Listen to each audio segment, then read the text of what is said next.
which was taken from the title of an old Wilson Pickett song and stuck to the team after a bunch of drunken alumni had yelled the word for no apparent reason during a game in the late 60s, passed through the riverside. The visitor side answered back with equal ferocity. Rebels! Rebels! Rebels! Each wave of a Confederate flag by a Lee fan was answered by the waving of a white handkerchief by a Permian fan. Each rousing stanza of Dixie by the Lee band was answered by an equally rousing stanza of Gradioso by the Permian band. Each cheer from the Rebelettes matched by one from the Pepettes. Nothing in the world made a difference on this October night except this game, illuminating the plains like a 3-hour Broadway finale.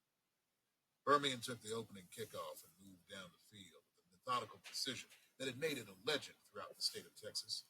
An easy touchdown, a quick and bloodless 7-0 lead. But Lee, a 21-point underdog, came back with a touchdown of its own to tie the game. Early in the second quarter, a field goal gave the Rebels a 10-7 lead.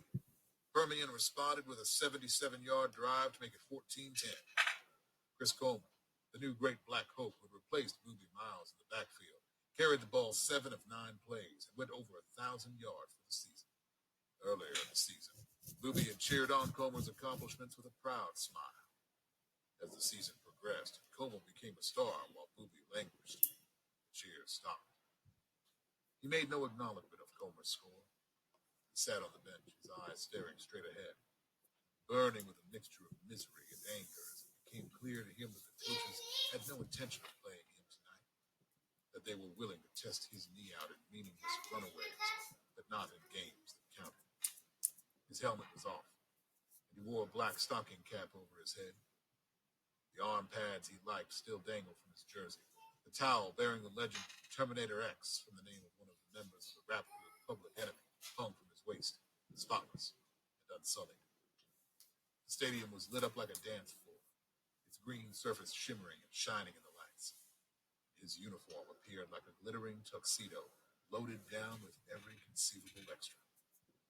But it made him look silly, like one of those kids dressed to the nines to conceal the fact that they were unpopular and couldn't dance a lick.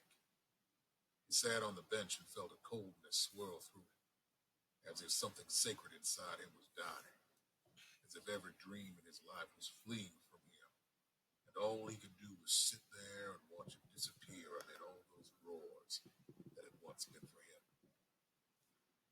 With 2:27 left in the half, Winchell threw the finest pass of his life, a 60-yard bomb to Lloyd Hill to make the score 21-10. But then, with less than 10 seconds left, Lee scored after connecting on a 49-yard Hail Mary pass that unfolded like a Rube Goldberg drawing, the ball fluttering off the hands and helmets and shoulder pads of several Permian defenders before somehow settling into the hands of a receiver who had never caught a varsity pass in his life.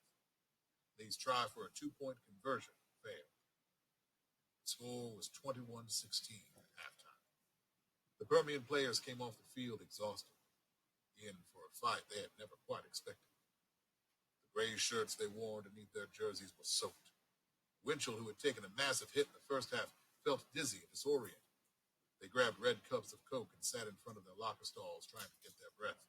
The strange Lee touchdown at the end of the half, a weird and scary omen. It was hardly a sound, hardly a movement. The players seemed more shell-shocked than frantic, and few even noticed when Boobie flung his shoulder pads against the wall. In a furious rage, he threw his equipment into a travel bag and started to walk out the door. He had had it. He was quitting at halftime of the biggest game of the year. He couldn't bear to watch it anymore, to be humiliated in those lights where everyone in the world could stare at him and know that he wasn't a star anymore. Just some 2-bit substitute who might get a chance to play if someone got hurt.